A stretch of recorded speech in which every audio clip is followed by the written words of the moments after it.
नमस्कार दोस्तों, आज के इस न्यू वीडियो में हम लोग देखेंगे उच्चतम न्यायालय। तो बढ़ते हैं अपनी क्लास की तरफ। भारत के सर्वोच्च न्यायालय का गठन 28 जनवरी 1950 को किया गया था। अनुच्छेद 124 में उच्चतम न्यायालय की स्थापना और गठन है। अनुच्छेद 125 में न्यायाधीशों के वेतन आदि। अनुच्छेद 126 में कार्यकारी मुख्य न्यायमूर्ति की नियुक्ति। अनुच्छेद 127 में जो है तदर्थ न्यायाधीशों की नियुक्ति। अनुच्छेद 128 में उच्चतम न्यायालय की बैठकों में सेवानिवृत्त न्यायाधीशों की उपस्थिति। और अनुच्छेद 129 में उच्चतम न्यायालय का अभिलेख न्यायालय होना, यानी कि अभिलेख न्यायालय होना। और अनुच्छेद 130 में उच्चतम न्यायालय का स्थान। अनुच्छेद 131 में जो है उच्चतम न्यायालय की आरंभिक जो है आधिकारिक, यानी कि 130 में उच्चतम न्यायालय का है स्थान और 131 में उच्चतम न्यायालय की आरंभिक अधिकारिता। ठीक है। और अनुच्छेद 131 के क में निरस्त है। अनुच्छेद 132 में जो है कुछ मामलों में जो उच्च न्यायालयों से अपीलों में उच्चतम न्यायालय की अपीली अधिकारिता। अनुच्छेद 133 में उच्च न्यायालयों से सिविल विषयों से संबंधित अपीलों में उच्चतम न्यायालय की अपीलीय अधिकारिता। 134 में अनुच्छेद 134 में जो है दंडिक विषयों में उच्चतम न्यायालय की अपीली अधिकारिता। अनुच्छेद 134 के क में जो है उच्चतम न्यायालय में अपील के लिए प्रमाण पत्र। अनुच्छेद 135 में विद्यमान विधि के अधीन जो है फेडरल न्यायालय की अधिकारिता और शक्तियों का उच्चतम न्यायालय द्वारा प्रयोग, यानी कि प्रयोगतत्व होना। 136 अनुच्छेद 136 में अपील के लिए उच्चतम न्यायालय की विशेष इजाज़त। और अनुच्छेद 137 में जो है निर्णयों या आदेशों का उच्चतम न्यायालय द्वारा जो है पुनर्अवलोकन। 138 अनुच्छेद 138 में उच्चतम न्यायालय की अधिकारिता की वृद्धि। और अनुच्छेद 139 में कुछ रीट निकालने की शक्तियों का उच्चतम न्यायालय को जो है प्रदत्त किया जाना। और अनुच्छेद 139 में के क में जो है कुछ मामलों का अंतरण। और अनुच्छेद 140 में जो है उच्चतम न्यायालय की यानी कि आनुषंगिक शक्तियाँ। ठीक है। अनुच्छेद 141 में उच्चतम न्यायालय द्वारा घोषित विधि या सभी न्यायालयों पर अबाध्यकारी। अनुच्छेद 142 में उच्चतम न्यायालय की डिक्रियों और आदेशों का प्रवर्तक और यानी कि प्रकटीकरण आदि के बारे में आदेश। अनुच्छेद 143 में उच्चतम न्यायालय से परामर्श करने की राष्ट्रपति की शक्ति। अनुच्छेद 144 में सिविल और न्यायिक प्राधिकारी द्वारा उच्चतम न्यायालय की सहायता में कार्य किया जाना। अनुच्छेद 144 के क में यानी अनुच्छेद 145 में न्यायालय के नियम आदि। अनुच्छेद यानी कि 145 में जो है न्यायालय के नियम आदि। और अनुच्छेद 146 में उच्चतम न्यायालय के अधिकारी और सेवक तथा व्यय। अनुच्छेद 147 में निर्वाचन है उच्च न्यायालय का। आगे देख लेते हैं। गठन जो है मूलतः संविधान में उच्चतम न्यायालय के न्यायाधीशों की संख्या जो 8 है। ठीक है। मुख्य न्यायाधीश होती है 1 और 7 ऐसे। ठीक। संसद द्वारा अब तक 4 बार इनकी संख्या में वृद्धि की गई है। अंतिम वृद्धि वर्ष 2019 में की गई, जिसके जो है परिणाम स्वरूप न्यायाधीशों की संख्या 26 से बढ़कर 34 हो गया। 33 ऐसे और एक मुख्य न्यायाधीश हो गई। इस प्रकार वर्तमान में न्यायाधीशों की संख्या मुख्य न्यायाधीश सहित 34 है। ठीक है। संसद न्यायाधीशों की संख्या बढ़ा तो सकती है लेकिन घटा नहीं सकती है। न्यायाधीशों की नियुक्ति अनुच्छेद 124 के 2 में उच्चतम न्यायालय व उच्च न्यायालय के न्यायाधीशों की नियुक्ति राष्ट्रपति द्वारा कॉलेजियम पद्धति के आधार पर की जाती है। मुख्यतः न्यायाधीश की नियुक्ति राष्ट्रपति द्वारा उच्चतम न्यायालय एवं उच्च न्यायालय के ऐसे न्यायाधीश से परामर्श करने के बाद की जाती है जिनसे वह परामर्श करना उचित समझे। और अन्य न्यायाधीशों की नियुक्ति वह मुख्य न्यायाधीश की सलाह से करेगा। नियुक्ति की कॉलेजियम यानी कि कॉलेजियम व्यवस्था। उच्चतम न्यायालय के कॉलेजियम में मुख्य न्यायाधीश के अलावा उच्चतम न्यायालय के 4 अन्य विशिष्टतम न्यायाधीश होते हैं। कॉलेजियम को उच्चतम न्यायालय और उच्च न्यायालय के मुख्य न्यायाधीश और अन्य न्यायाधीशों की नियुक्तियां एवं तबादलों का अधिकार होता है। कॉलेजियम की व्यवस्था 6 अक्टूबर 1993 को मुख्य न्यायाधीश यानी कि JS वर्मा के नेतृत्व वाली खंडपीठ के द्वारा बनाई गई थी। राष्ट्रीय न्यायिक नियुक्ति आयोग केंद्र सरकार द्वारा उच्चतम यानी कि उच्च न्यायालय के न्यायाधीश की नियुक्ति के लिए कॉलेजियम प्रसिद्धि यानी कि पद्धति के स्थान पर वर्ष 2014 में 99 संविधान संशोधन अधिनियम 2014 के द्वारा राष्ट्रपति यानी कि राष्ट्रीय न्यायिक नियुक्ति NJSC आयोग बनाया गया, परंतु सुप्रीम कोर्ट एडवोकेट्स और ऑन रिकॉर्ड एसोसिएशन बनाम भारत संघ वाले मामले में उच्चतम न्यायालय द्वारा 1 अक्टूबर 2015 के आदेश द्वारा इस आयोग के अभिखंडित घोषित कर दिया गया। ठीक है, इस आयोग को भारत में न्यायपालिका जो है एकीकृत व्यवस्था। ठीक है, सर्वोच्च न्यायालय पहले आता है। ठीक है, सर्वोच्च न्यायालय पहला, उच्चतम न्यायालय जो है, ये सर्वोच्च न्यायालय कितना है तो एक है, उच्चतम न्यायालय जो है 25 है, जिला एवं संघ न्यायालय जो है प्रत्येक जिले में है, मुंसिफ न्यायालय जो है प्रत्येक जिले में एक एक है, और अधीनस्थ न्यायालय प्रत्येक ब्लॉक में एक है। ठीक है, एक एक है। न्यायाधीश की नियुक्ति जो है यहाँ पे, न्यायाधीश की नियुक्ति एससी के प्रमुख न्यायाधीश की नियुक्ति और एसटी के अन्य न्यायाधीशों की नियुक्ति अनुच्छेद 126 में दिया गया है। ये जो है राष्ट्रपति द्वारा होता है, इसे भी यानी कि सुप्रीम कोर्ट की अन्य न्यायाधीश की नियुक्ति, और यहाँ पे भी वैसे ही दिया गया है। यानी कि SC supreme court, HC high court के न्यायाधीशों के परामर्श, एससी और एससी के, यानी कि एससी व एचसी के न्यायाधीश के परामर्श से जिन्हें राष्ट्रपति आवश्यक समझे, मुख्य न्यायाधीश का परामर्श लेना आवश्यक है। ठीक है, इसमें जो है सामान्यतः एससी के वरिष्ठ न्यायाधीश को यानी कि CJI से चीफ जस्टिस ऑफ इंडिया बनाया जाता है। ठीक है, ये जो है अन्य न्यायाधीश, मुख्य न्यायाधीश के लिए है, ये अन्य न्यायाधीश के लिए है। ठीक है, ये राष्ट्रपति जो है न्यायाधीश के जो है कौन, तो न्यायाधीशों के परामर्श से जो है जिन्हें राष्ट्रपति आवश्यक समझे मुख्य न्यायाधीश जो है बना सकते हैं। ठीक है, मुख्य न्यायाधीश से परामर्श लेकर। और इसमें जो है न्यायाधीश में परामर्श सामान्यतः एससी के वरिष्ठतम न्यायाधीश को चीफ जस्टिस ऑफ इंडिया बनाया जाता है लेकर के। ठीक है, इस परंपरा यानी कि इस परंपरा को 2 बार उल्लंघन जो है किया गया है। कब कब, तो 1973 और 1970 में। योग्यता जो है, योग्यता भारत का नागरिक होना और किसी उच्च न्यायालय में कम से कम 5 वर्ष न्यायाधीश रहा हो, उच्च न्यायालय या विभिन्न न्यायालयों में 10 वर्ष तक वकील रहा हो। ठीक है, अभी तक इस आधार पर नियुक्ति नहीं हुई है।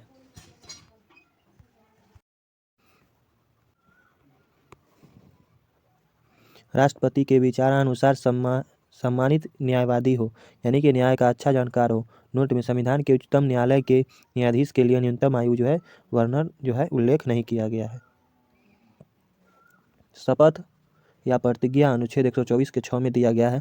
सर्वोच्च न्यायालय के नियुक्त न्यायाधीश को अपना कार्यकाल संभालने से पूर्व राष्ट्रपति या जो है इस कार्य के लिए राष्ट्रपति द्वारा जो है नियुक्त व्यक्ति के समक्ष शपथ लेनी होती है। कार्यकाल उच्चतम न्यायालय के सभी न्यायाधीश अनुच्छेद 124 के 2 के अनुसार 65 वर्ष की आयु तक पद धारण कर सकते हैं। वह अपना त्यागपत्र राष्ट्रपति को दे सकते हैं। संसद की सिफारिश पर राष्ट्रपति द्वारा हटाया भी जा सकता है। न्यायाधीश को हटाना अनुच्छेद 124 के 4 में दिया गया है।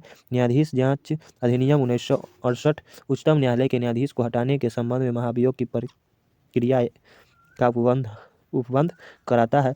हटाए जाने का प्रस्ताव 100 सदस्यों जो है लोकसभा के मामले या 50 सदस्य राज्यसभा के मामले में द्वारा जो है हस्ताक्षर करने के बाद अध्यक्ष या सभापति को दिया जाना चाहिए। अध्यक्ष या सभापति इस प्रस्ताव को स्वीकार भी कर सकते हैं या इसे अस्वीकार भी कर सकते हैं। यदि इसे स्वीकार कर लिया जाए तो अध्यक्ष सभापति को इसकी जांच के लिए 3 सदस्यीय समिति की गठन करनी होगी। इस समिति में शामिल होना चाहिए जो इस समिति में शामिल होना चाहिए कौन कौन, तो देख लेते हैं।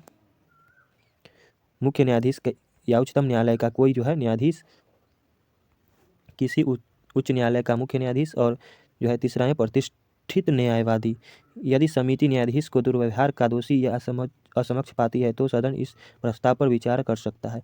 विशेष बहुमत से दोनों सदनों में प्रस्ताव पारित कर यदि राष्ट्रपति इस पर अपनी स्वीकृति दे देते तो अंत में राष्ट्रपति न्यायाधीश को हटाने का आदेश जारी कर सकते हैं। यह रोचक है कि उच्चतम न्यायालय के किसी न्यायाधीश पर अब तक महाभियोग नहीं लगाया गया है।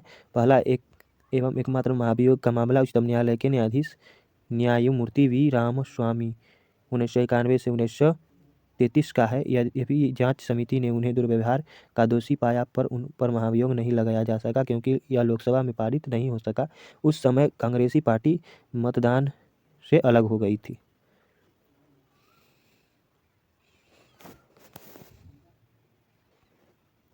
वेतन भत्ते और अन्य सुविधाएं अनुच्छेद 125।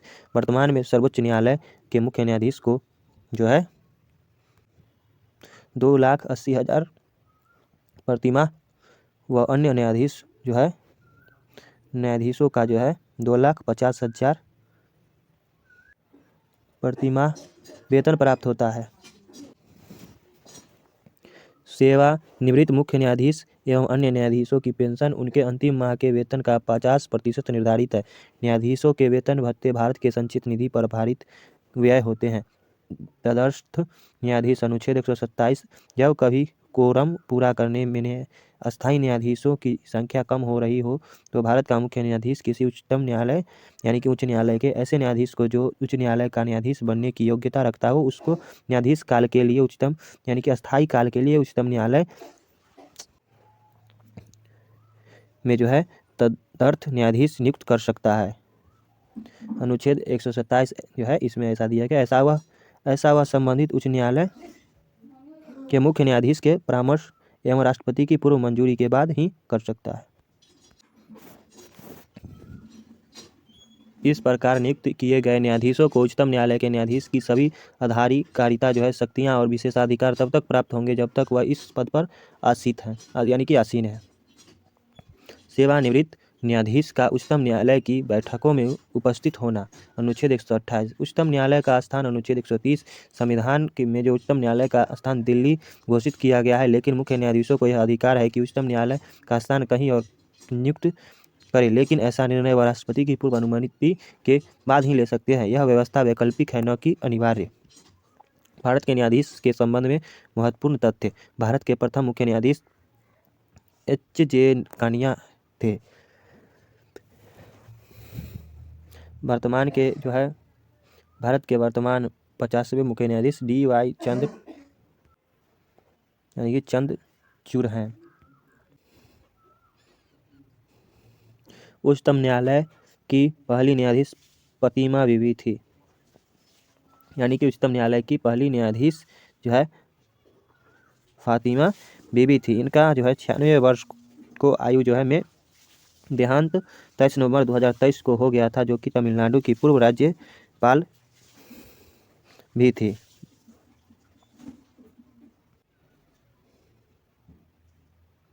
आगे देखते हैं। स्वतंत्र भारत में जन्मे पहले मुख्य न्यायाधीश H.S. कपारिया थे।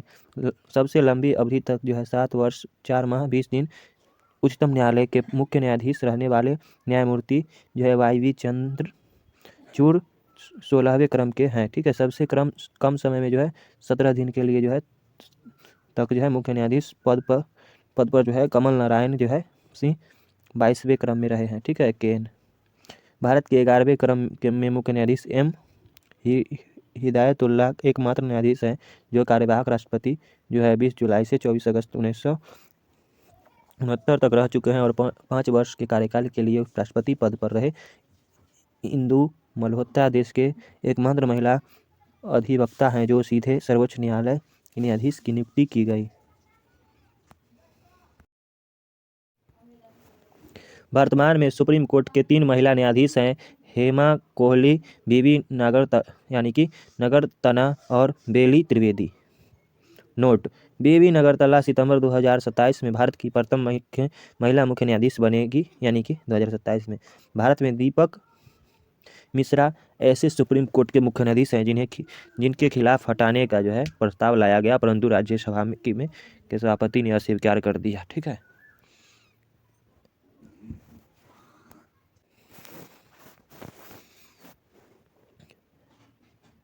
शक्तियां एवं क्षेत्राधिकार। पहला में जो है प्रारंभिक क्षेत्राधिकार, दूसरा में जो प्रारंभिक एवं एकमेव क्षेत्राधिकार। अनुच्छेद 131 सर्वोच्च न्यायालय को प्रारंभिक एवं एकमेव क्षेत्राधिकार सौंपता है, अर्थात इस मामलों पर किसी अन्य न्यायालय में सुनवाई नहीं हो सकती। उदाहरण में देख लेते हैं।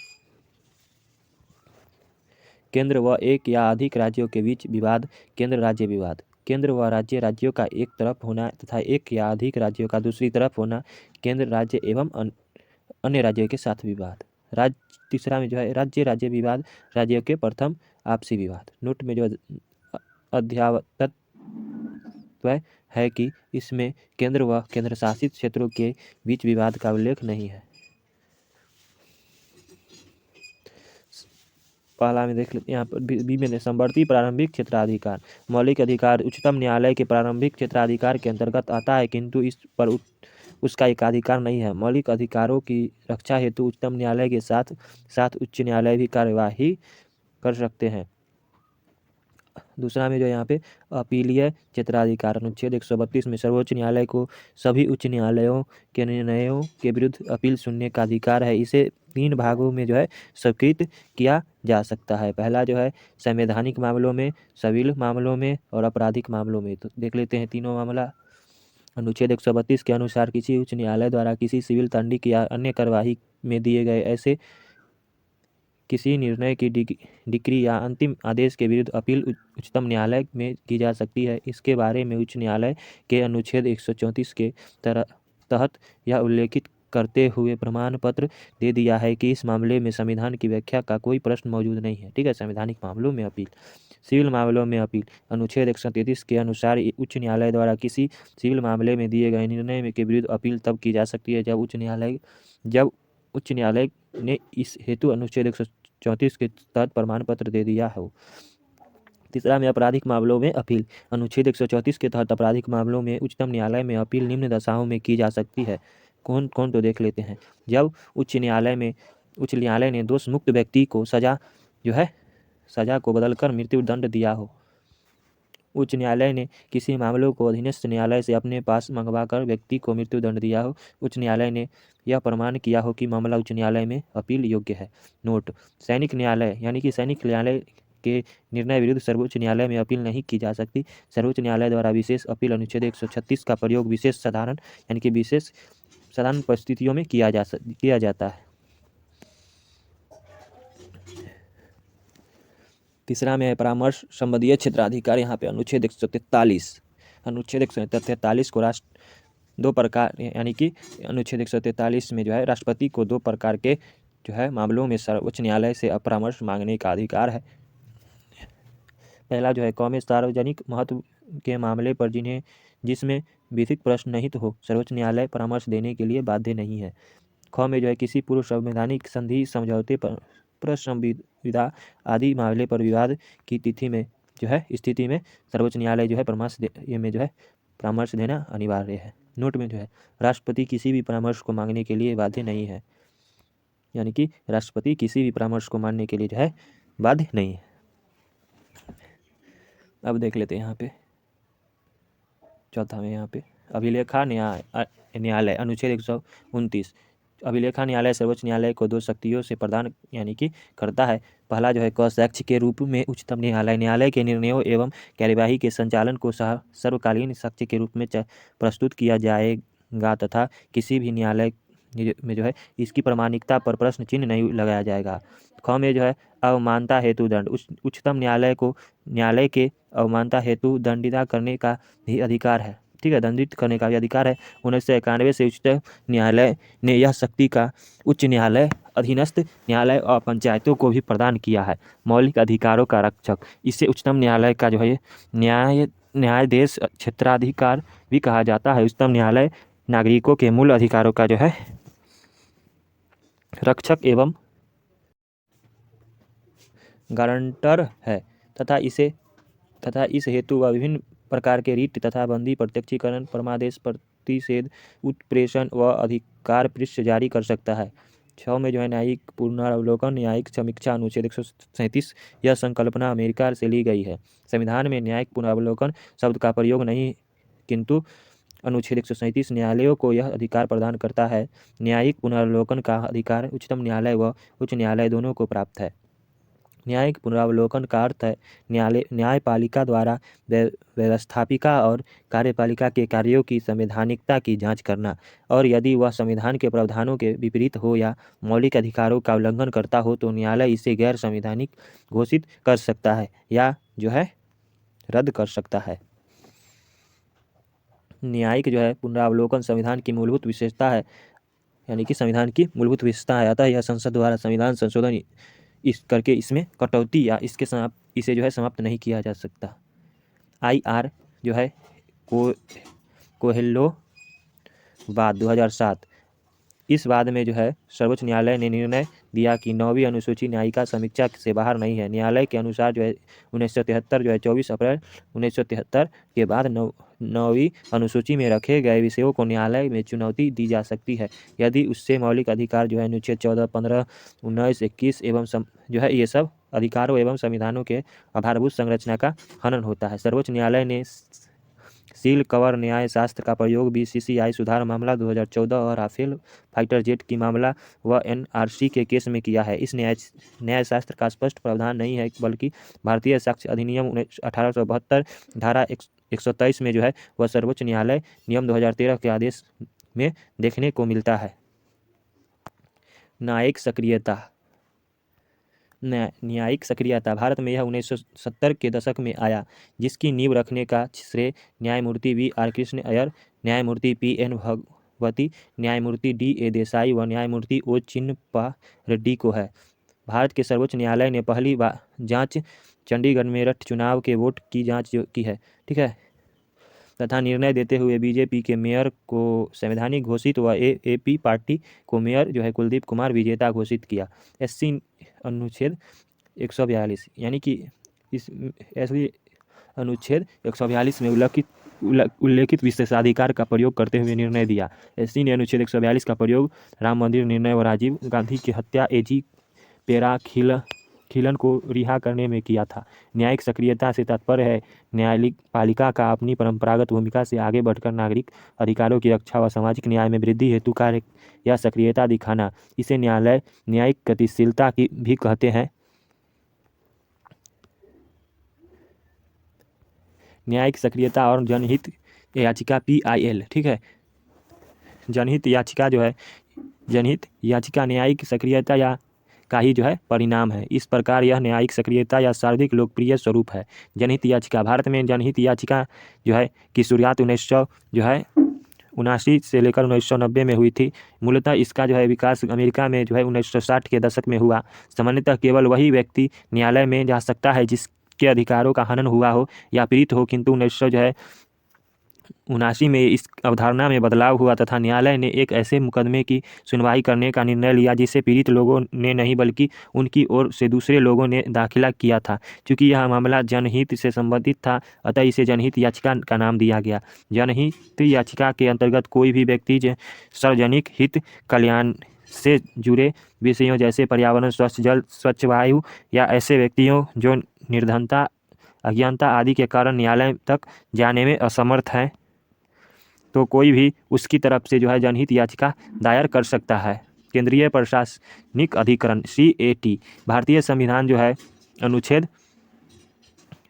323 के A के प्रावधानों से गठन किया। प्रशासनिक अधिकरण अधिनियम 1985 जो है पारित करके CAT का गठन जो है किया गया।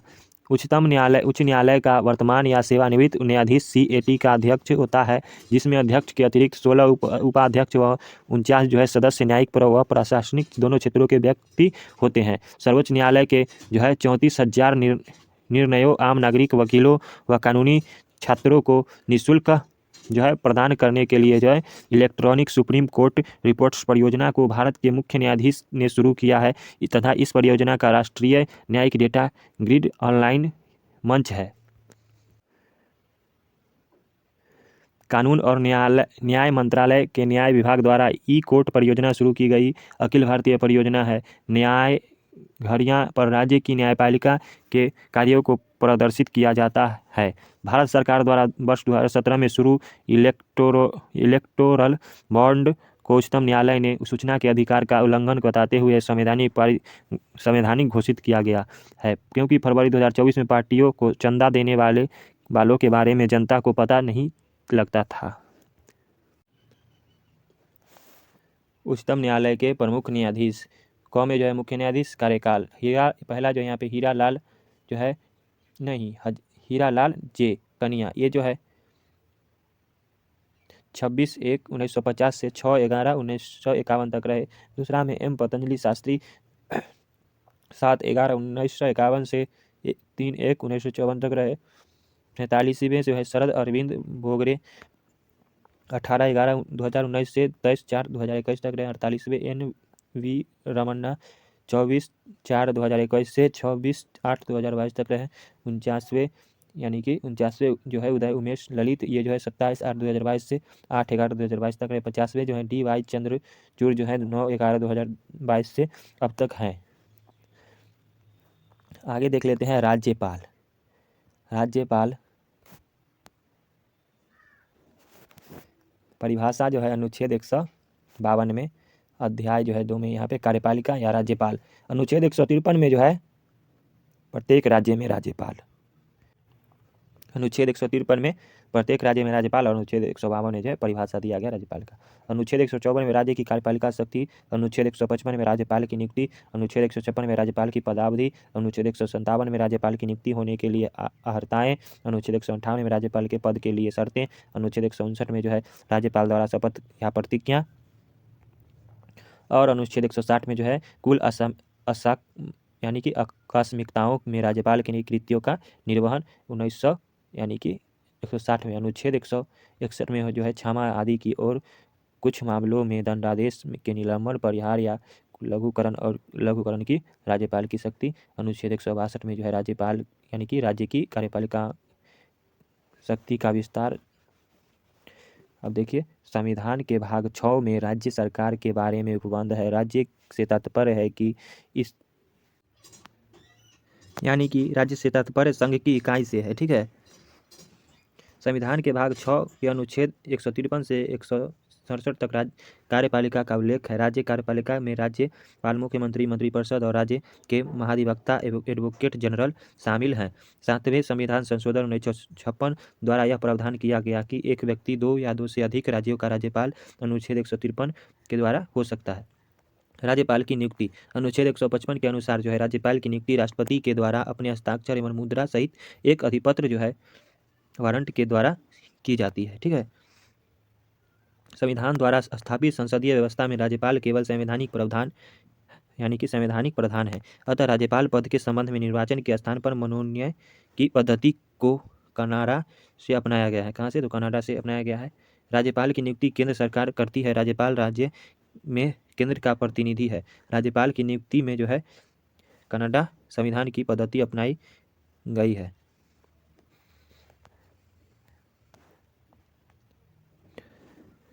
हरगोविंद पंत बनाम रघुकुल तिलक मामले में जो है उच्च न्यायालय ने कहा कि राज्यपाल का पद भारत सरकार के अधीन नियोजन नहीं है। यह एक स्वतंत्र संवैधानिक पद है जो न तो संघ सरकार के नियंत्रण में है और न ही उसके अधीन है। साधारणतः राज्यपाल की नियुक्ति में 2 परंपराएं हैं। राष्ट्रपति किसी ऐसे व्यक्ति को उस राज्य का राज्यपाल नियुक्त नहीं करेगा जहाँ का वह निवासी है। राष्ट्रपति राज्य और दूसरा में राष्ट्रपति राज्यपाल की नियुक्ति से पहले संबंधित राज्य के मुख्यमंत्री से परामर्श करता है। कार्यकाल अनुच्छेद जो है 156 में दिया गया है। राज्यपाल राष्ट्रपति के पश्चात पर्यंत धारण करेगा। साधारणतः राज्यपाल का कार्यकाल जो है 5 वर्ष का होता है। अनुच्छेद 156 के तहत संविधान में राज्यपाल पद की अवधि 5 वर्ष निर्धारित की गई है, कार्यकाल नहीं, ठीक है। कार्यकाल से पूर्व भी राज्यपाल जो है चाहे तो अपना त्यागपत्र राष्ट्रपति को दे सकता है। योग्यताएं जो है अनुच्छेद 157 वह भारत का नागरिक होना चाहिए और 2 वर्ष यानी कि दूसरा में वह 35 वर्ष की आयु पूर्ण कर चुका हो। वेतन भत्ते एवं सुविधाएं जो सदन निर्धारित करे यानी कि जो है संसद जो है यहाँ पे निर्धारित करे। वर्तमान में राज्यपाल का वेतन 3,50,000 है, ठीक है। पद की शर्तें अनुच्छेद 158 राज्यपाल के पद के निम्नलिखित शर्तें हैं। उसे न तो संसद का सदस्य होना चाहिए और न ही विधानमंडल का सदस्य होना चाहिए। ऐसा व्यक्ति राज्यपाल नियुक्त किया जाता है। वह संसद द्वारा निर्धारित सभी प्रकार की उपलब्धियों, विशेषाधिकार और भत्तों के लिए अधिकृत होगा। यदि एक व्यक्ति को 2 या अधिक राज्यों में आमतौर पर राज्यपाल नियुक्त होता है तो उसे वेतन और भत्ते राष्ट्रपति द्वारा तय यानी कि मानकों के हिसाब से राज्य सरकार द्वारा मिलकर प्रदान किए जाते हैं, ठीक है। कार्यकाल के दौरान उसकी आर्थिक उपलब्धियों, भत्तों को कम नहीं किया जा सकता है। शपथ जो है शपथ प्रतिज्ञा संविधान के अनुच्छेद 159 के अंतर्गत राज्यपाल को संबंधित राज्य के उच्च न्यायालय के मुख्य न्यायाधीश द्वारा संविधान व विधि के संरक्षण यानी कि प्रतिक्षण की शपथ दिलाई जाती है। उनकी अनुपस्थिति में उपलब्ध वरिष्ठतम न्यायाधीश शपथ दिलवाते हैं यानी कि प्रोटेक्ट और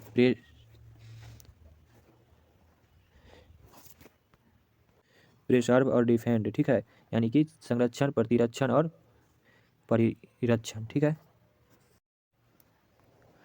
अनुच्छेद 160 इसमें राष्ट्रपति कुछ असामयिकताओं यानी कि आकस्मिकताओं में राज्यपाल के कृत्यों का निर्वहन करने के लिए व्यवस्था करेगा। अर्थात यदि किसी कारणवश अचानक राज्यपाल का पद जो है रिक्त हो जाता है तो राष्ट्रपति इस संबंध में व्यवस्था करता है। वार्षिक रिपोर्ट का प्रतिवेदन राज्यपाल राज्य लोकसेवा आयोग आरपीएससी नियंत्रक एवं महालेखों यानी कि महालेखा परीक्षक सीएजी तथा राज्य वित्त आयोग एसएफसी का प्रतिवेदन सदन में रखवाता है।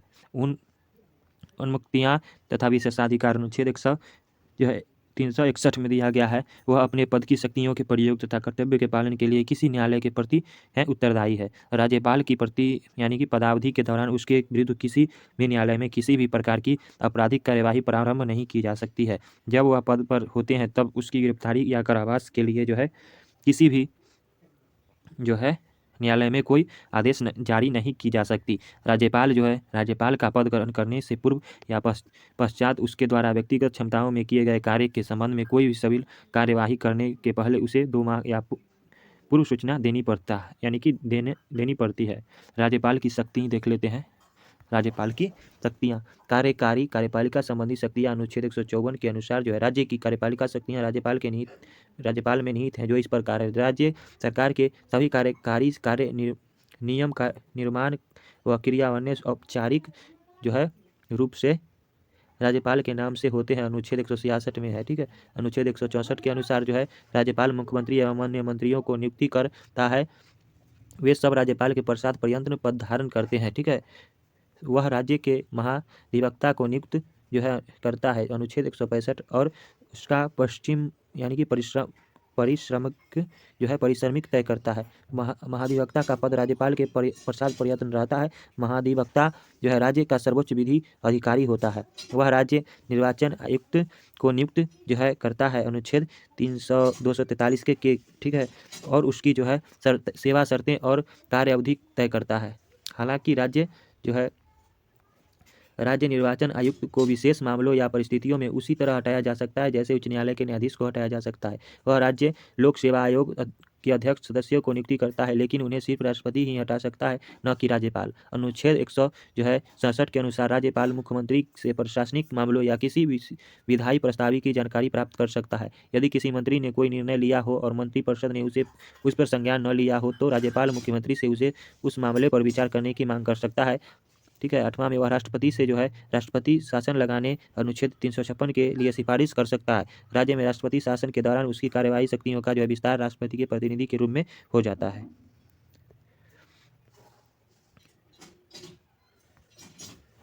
वह जो है राज्य के राजकीय विश्वविद्यालय का कुलाधिपति होता है और वह राज्य के विश्वविद्यालय जो है स्टेट यूनिवर्सिटी के कुलाधिपतियों की नियुक्ति करता है। विधायिका शक्तियाँ अनुच्छेद 168 के अनुसार राज्यपाल राज्य विधानमंडल का अभिन्न अंग होता है। इस नाते उसकी निम्नलिखित विधायी शक्तियाँ एवं कार्य होते हैं। अनुच्छेद जो है 174 के अनुसार वह राज्य विधानमंडल के सत्र को जो है सत्रावसान और विघटित कर सकता है। अनुच्छेद जो है दूसरा में यहाँ पे दिया गया अनुच्छेद 176 के अनुसार वह विधानसभा या विधान परिषद के प्रत्येक चुनाव के पश्चात जो है प्रतिवर्ष के पहले सत्र को संबोधित करता है। वह जो है किसी सदन या विधानमंडल के सदनों में विचाराधीन विधेयकों या अन्य किसी मामले पर संदेश भेज सकता है।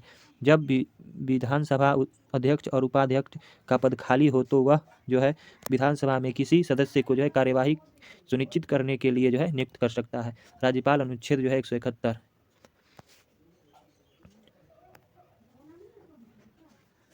यानी कि राज्यपाल अनुच्छेद 171 के 5 में जो है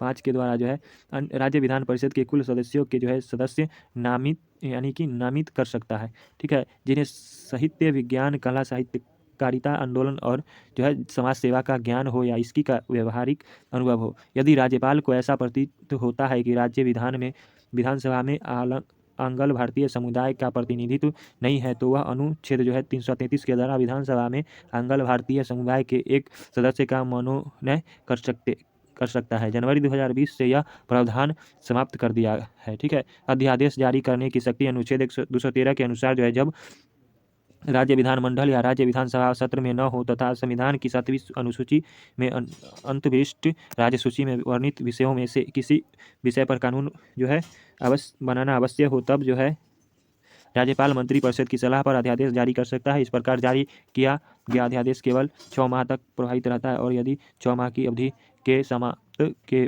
पूर्व ही राज्य विधानसभा का सत्र प्रारंभ हो जाए तो अध्यादेश को 6 सप्ताह के अंदर विधानमंडल द्वारा जो है अनुमोदित किया जाना चाहिए और यदि 6 माह के अंदर जो है अनुमोदित नहीं किया जाता है तो अध्यादेश स्वतः ही रद्द हो जाएगा। ऐसा अध्यादेश अधिकतम 6 माह 6 सप्ताह तक मान्य रह सकता है। वह राज्य मंत्रिपरिषद की सलाह से अध्यादेश को जो है किसी भी सदस्य वापस यानी किसी भी समय जो है वापस ले सकता है। जिन विधेयकों पर राज्यपाल अनुमति देने के पूर्व जो है उन्हें राष्ट्रपति के अनिवार्य जो है विचारार्थ जो है राष्ट्रपति के विचारार्थ आरक्षित रखता है। उन विधेयकों से संबंधित विषय पर राज्यपाल अध्यादेश जारी नहीं कर सकता है। राज्यपाल के अध्यादेश निर्माण की शक्ति स्वैच्छिक या विवेकाधीन नहीं है।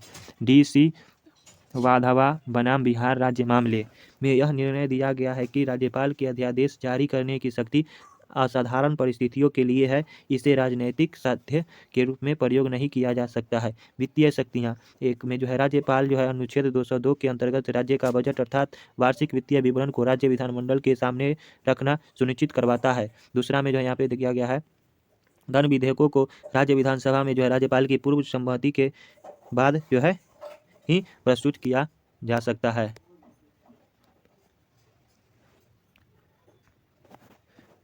अनुच्छेद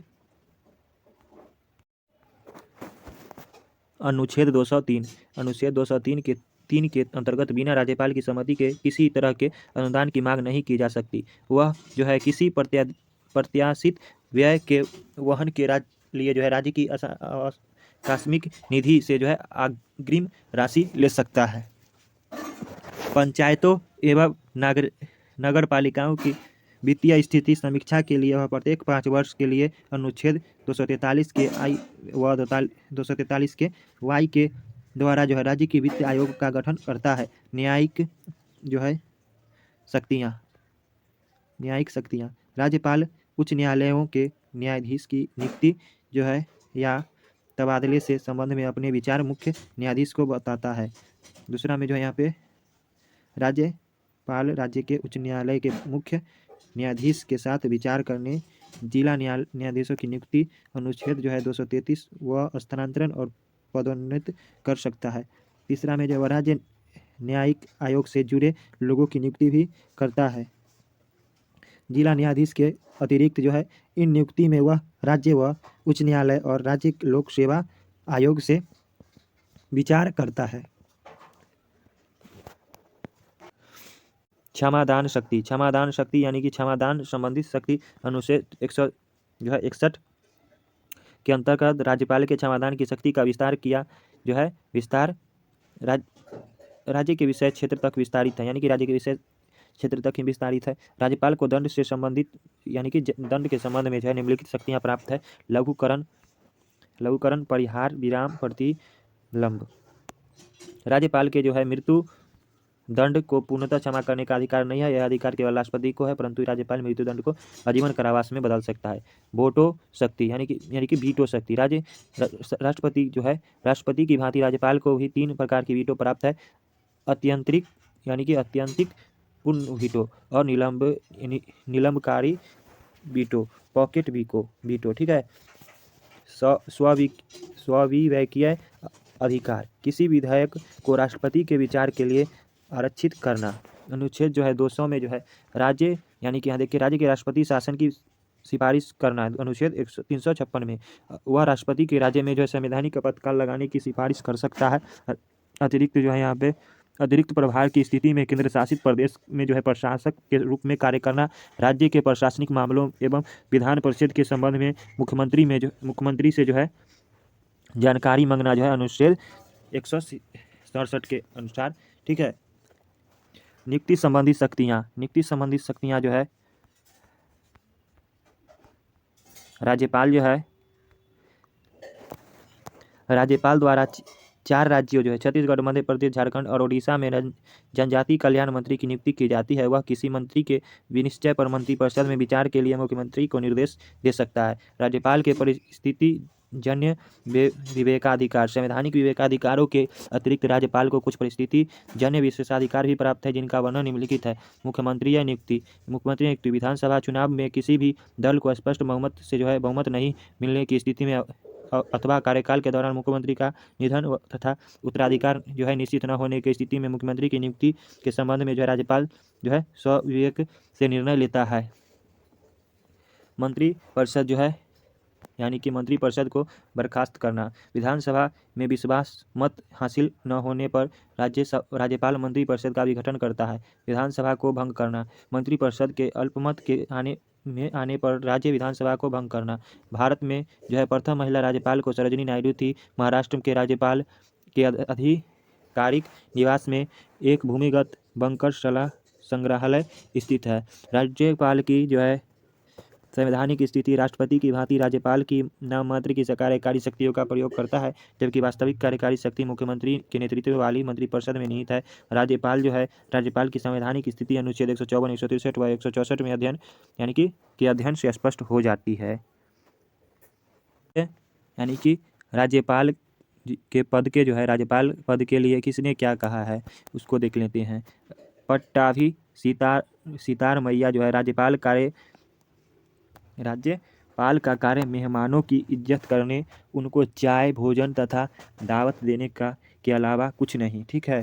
के.एम. मुंशी संविधान सभा में जो है बोले, राज्यसभा संवैधानिक औचित्य का प्रहरी और वह कड़ी है जो राज्य को केंद्र यानी कि राज्यपाल जो है संवैधानिक और औचित्य का प्रहरी और वह कड़ी है जो राज्य को केंद्र के साथ जोड़ते हुए भारत की एकता लक्ष्य को प्राप्त करती है। सरोजिनी नायडू राज्यपाल सोने के पिंजरे में निवास करने वाली चिड़िया के समतुल्य है। M.B. पायली वह केवल नाममात्र का अध्यक्ष नहीं है, वह एक ऐसा अधिकारी है जो राज्य के शासन में महत्वपूर्ण रूप से भाग ले सकता है। डॉक्टर अम्बेडकर राज्यपाल को स्वयं कोई शक्ति प्राप्त नहीं होगी, उसका यह कर्तव्य होगा कि वह महत्वपूर्ण मामलों में इसके संबंध में मंत्रिमंडल को उचित सलाह दे। ऐसा कार्य राज्यपाल किसी दल के प्रतिनिधि के रूप में नहीं वरन संपूर्ण जनता के प्रतिनिधि के रूप में करेगा, जिससे कि राज्य में निष्पक्ष विशुद्ध और कुशल प्रशासन की स्थापना हो। ठीक है दोस्तों, तो आज के वीडियो में इतना ही। मिलते हैं अगले वीडियो में। नमस्कार, जय हिंद, प्रणाम।